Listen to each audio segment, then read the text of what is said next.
This video is about old farts. The husband is 85 and I'm 79. And now what? I'm going to give you the truth. I want you to really understand. I've read just about everything I can and watched as many videos as I can possibly stomach by widows, finding all the information I can. Same way with books on being old, being on widows. And the reason is because neither one of us planned for this. I had rheumatic fever as a kid and I had 2 other diseases, and I expected to be gone between 35 and 50. I never really thought I'd reach 50. And there were genetic issues too from my family that I thought, I'll never see 50. My husband was in Vietnam. He's a Vietnam veteran, 100% disabled with 17 diseases, and his statistics was 58. They said he would, average person who'd been exposed to as much Agent Orange as he had would only make it to about 58. So neither one of us planned for retirement. Neither one of us planned what we wanted to do or where we wanted to be or what was going on, except I always wanted to go back to the farm. But that was my whole lifetime. I wanted to go back to the farm. So that was nothing new. So here we are. We're back on the farm. Finally, it was just a year. In March of 2026, March 12th, was a year that we have lived on this farm. We've lived on another farm, but that didn't work out so well. And we had our own farm owned by a nonprofit. We had that from 1996 to 2008. And then we also lived on another rented farm from 2008 to 2013, and then we moved to another farm on 2008. But I'm hoping, and I've hoped, and I've hoped, and I hoped since 1996 that this was my last move to a farm. And I'm really doing everything I can think of to make this my last move to a farm, because I love this farm and I've put a lot of work into it. I've had lots of help and done lots of things here and got it. It's just, at this point, I feel like it's perfect. How about my husband? What's he think? Well, he's 85 and he just has gone through a several month process to adapt to a wheelchair. Warrior in a wheelchair. But the real thing that I want to talk to all of you about is the emotional aspects of 85 and 79 and 32 years being together. I've always seen widows go, oh, he was perfect and I miss him so, and all that. But what I've come to find out for myself is something very different. Both of us are professional students. There's just no question about it. I mean, my husband is on the computer all day, every day, trying to learn something else. Sometimes it's silliness, sometimes it's just memories, but most of the time it's also something else. Something about human nature, something about politics, something about business, something about farming. He was a navigator. I was a pilot. He was a navigator. So we have a lot in common there. And I'd love to jump in and see what he's looking at. And he was an actor as a child, and he went into theater. So a lot of theater things that we both enjoy. He also went back into boating when he came back from Nam, and it was a huge part of his life. And we lived on a boat for a while. He lived on longer than I did, but he's had a lot of experience living on boats. And we've both had eco villages. So there's a lot in common. And after 32 years, there's a lot of stories. You know, we like to sit around and talk about our stories because we've been in so many different places and met so many different people. But the thing that really gets me is the modern things that we talk about. How much we talk about our philosophy and how much we talk about how we compare what is interesting to us to what's going on now. How much we thoroughly, I can't emphasize this enough. If you have a chance, check out Heather Cox Richardson. She's on Substack. She's on YouTube. I think she's on Instagram. I'm not sure about that. She's a historian.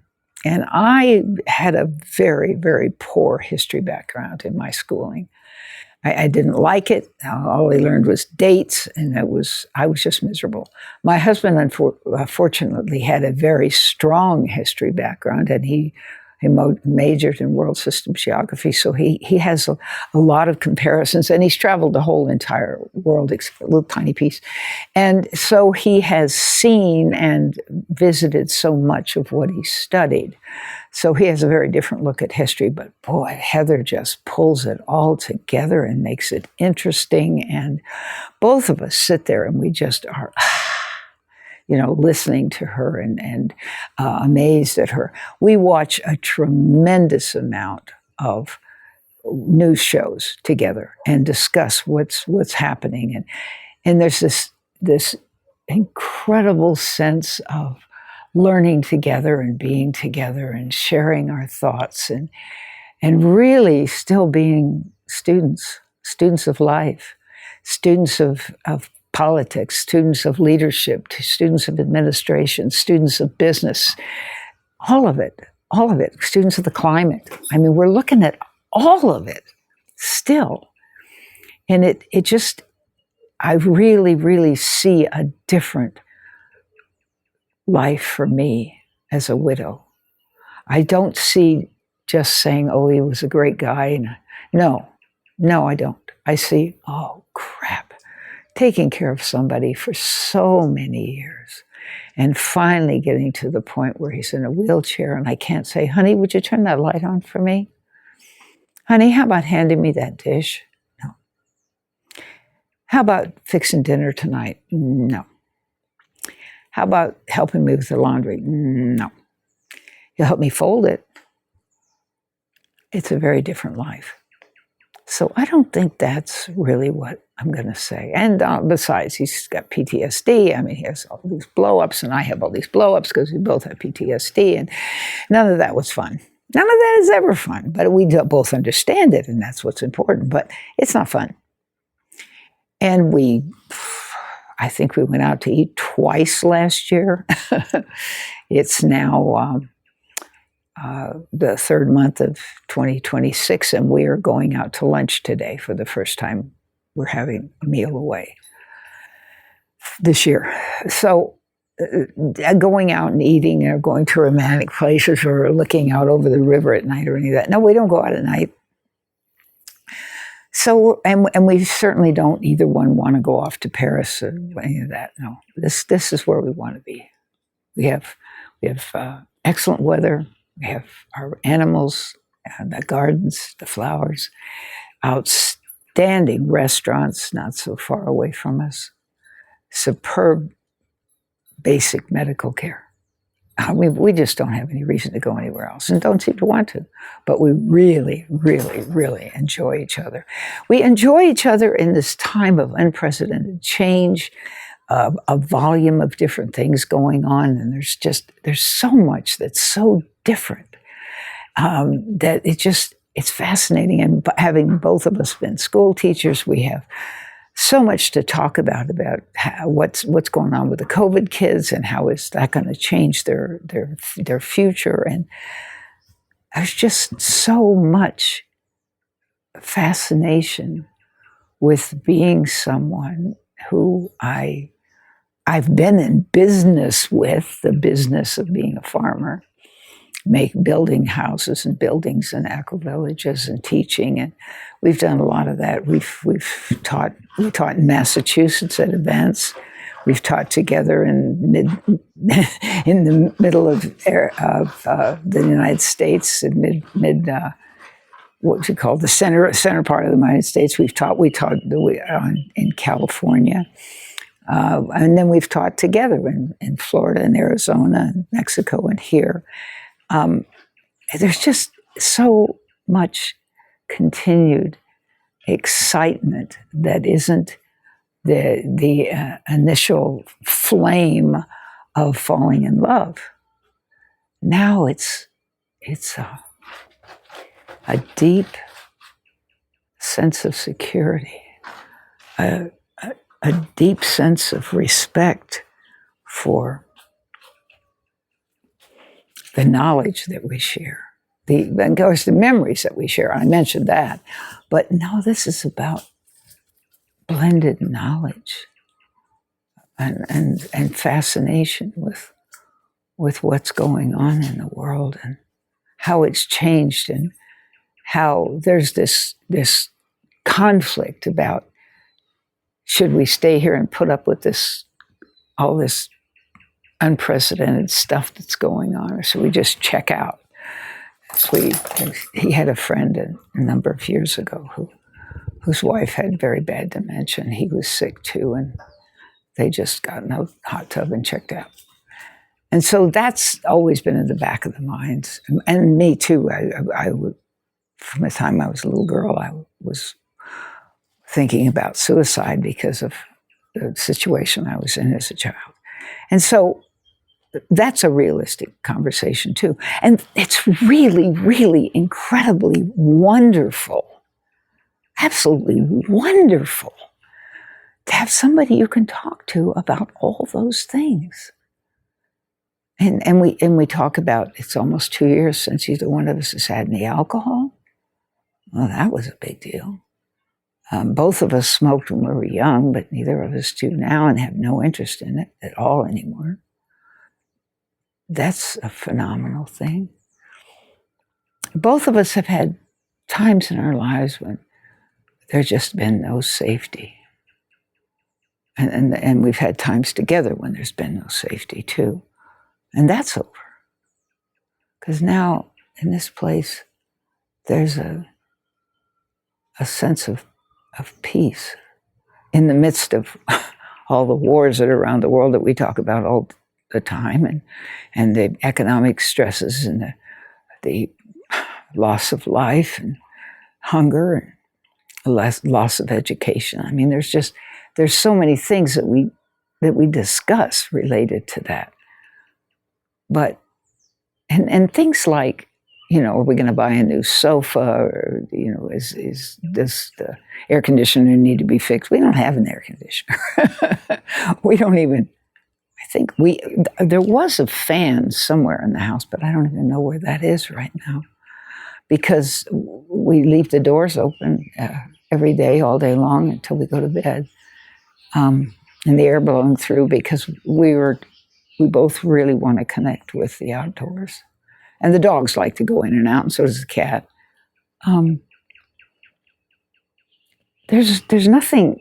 There's no remodeling now. I mean, we don't talk about that. We don't care that I haven't made curtains for the window. Instead, I've used this lovely local blankets that are so incredibly pretty and colorful, because they don't matter. There's a whole lot of things.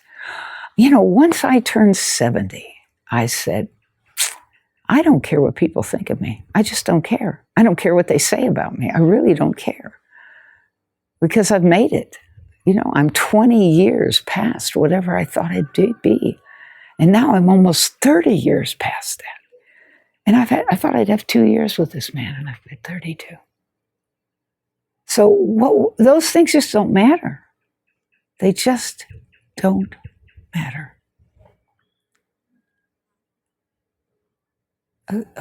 A sweet good morning kiss.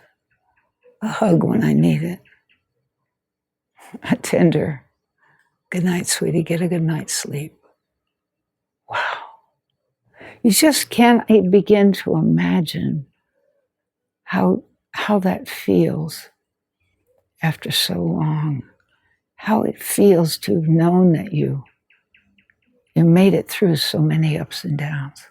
What is really incredible is that both of us have been married, not just once, but we've been married before.